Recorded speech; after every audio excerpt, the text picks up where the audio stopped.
We call this Would You Believe? Sarah Wilson, you're up. Come on, jump in the chair. Jump in the... Come on, jump in the chair. Yep. Okay, good. The Hooper team will recount 3 news stories, only one of which is real. Through probing interrogation, Sarah has to work out what that story is. The player with the real news has to tell the truth. The others can lie their socks off. Sounds simple? It's anything but. 10 points. Don't talk! Sorry, 10 points if Sarah gets it right. 10 to the Hoopers if they fool her. Claire, would you start us off? A British man is in trouble after he was caught drunk and driving his children around in a car that was on fire. When another motorist pulled the kids out of the car, the man didn't even notice and drove up. He was stopped by police 70 metres further down the road. Do you want to ask any questions at this point? OK, so the kids were still in the back of the car and the car's on fire. Yep. I'd just like to say I didn't know what to expect, and that was a great question. Way to go, Perry Mason. Akmal, can you read your news story, please? I can. I've learnt English. I did special English. Would you believe? In South Africa, a man has saved his family from an aggressive ostrich by hypnotising it. They were picking... sorry, I can't read it.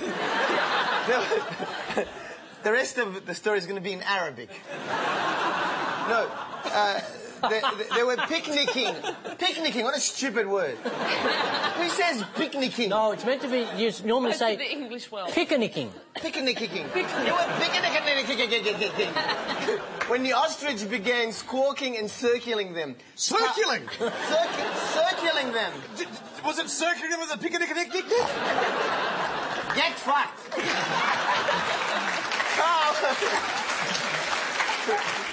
I think we just missed a snort from... Shut up!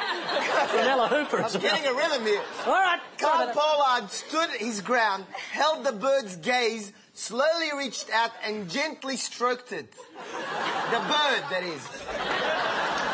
After a couple of minutes, the ostrich closed its eyes and slumped to the ground, apparently asleep. Okay. He said to his wife, Margaret, and their 2 children were on holidays in Wild Reserve. He said he basically learned this skill by when he was young. He hypnotised chickens. Shut up. Akmal. It's on there. Akmal. I'm trying to make it shorter. Akmal, a little bit of advice. With your book, don't do a talking book, OK? Don't do one. Yes. The book would be telling you to shut up every now and then. Shut up! Shut up, I'm reading to you. Yeah. Sarah, do we have any questions for Akmal at this point? I just think if Akmal keeps going, he'll probably give away the answer. The ostrich was hypnotised. Was there a device used to hypnotise this ostrich? Yes, there was a device. And what would that device be? It's not written here. No, he learnt it by hypnotising chicken. He stroked it. You've got to listen more. And, you know, it's... Look... He employed the same skill in hypnotising chickens as on the ostrich. He slowly reached out. All right, shut up! You know, I've never stabbed anyone in the eye before. I got a hankering to do it now. I got a hankering to stab it. Let's move on to Ella. I'll come back to Akmal. Pencil. OK. Ella. The world's worst street magician has been arrested after asking people for their mobile phones, then smashing them. The crowd initially assumed he was a comedy act, but soon realised something was wrong as he got increasingly frustrated when his magic tricks weren't working. Oh. He smashed the people or the mobile phones? The mobile phones. I believe he covered them, he put them under a handkerchief and smashed them to pieces with a hammer. And this guy was a good comedian, or was he just a busker? Where was the worst in the world. The world's worst street magician. Sounds like a bad street magician. His name is Buzo the Magnificent, not Bozo. So I think that's kind of a hint. Yeah. Has he ever worked with kittens? I hope not. I hope not. I've got to work out which one's true. Which one? The mad magician, the hypnotiser, or the drunken father with the burning children? Which are we going for? You guys all right to leave this one with me? Yeah, please. It's up to you. It's up to you. All right. Yeah. Do you want a clue? Yeah, please. Actually, Ella's does sound most plausible. Ella's is the most plausible because comedians... This is probably not the show to say this, is it? Comedians are moody bastards, so I'm going to go with Ella. All right. audience, normally I don't really give a toss about what you think. But do you say Ella? Yeah? Akmal? Claire? Interesting. Claire Hooper has the correct story. Ladies and gentlemen, Sarah Wilson.